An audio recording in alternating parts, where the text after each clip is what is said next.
حي على الفلاح.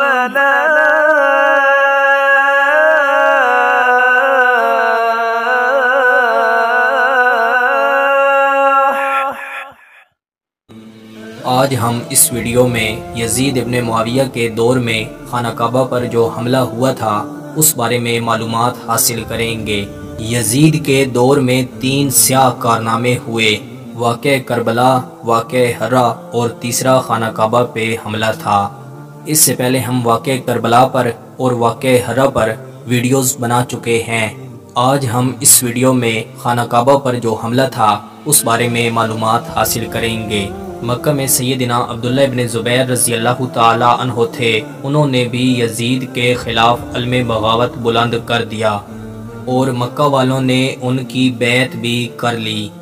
یزید نے سب سے پہلے سیدنا نعمان بن بشیر رضی اللہ تعالی عنہ کو سمجھانے کے لیے بھیجا اور وہ سیدنا عبداللہ ابن زبیر رضی اللہ تعالی عنہ سے ملے۔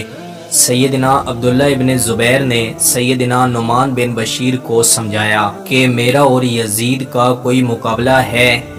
سیدنا نعمان بن بشیر رضی اللہ تعالی عنہ سمجھ گئے۔ واقعہ ہرا پر مسلم بن عقبہ آیا تھا۔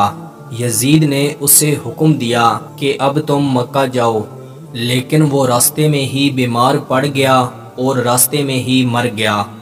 مرتے وقت اس نے اپنا ایک جانشین بنایا جس کا نام حسین بن نمیر ملتا ہے۔ 26 محرم کو یہ مکہ پہنچ گیا۔ سیدنا عبداللہ ابن زبیر رضی اللہ تعالی عنہ کو معلوم تھا کہ مکہ کی حرمت کا تو احترام کرے گا، مگر اس نے حملے شروع کر دیے جس کی وجہ سے خانہ کعبہ کی دیوار ڈیمیج ہو گئی۔ خانہ کعبہ کے غلاف کو آگ لگ گئی۔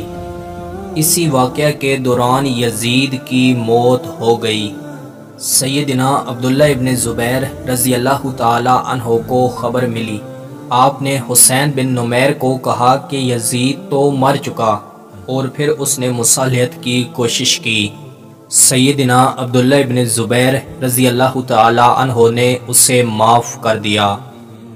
میں امید کرتا ہوں کہ آپ کو یہ ویڈیو پسند آئی ہوگی۔ مزید ایسی ویڈیو دیکھنے کے لیے ہماری یوٹیوب چینل کا وزٹ کریں، دوستوں کے ساتھ شیئر کریں، کومنٹس میں اپنی رائے کا اظہار ضرور دیں۔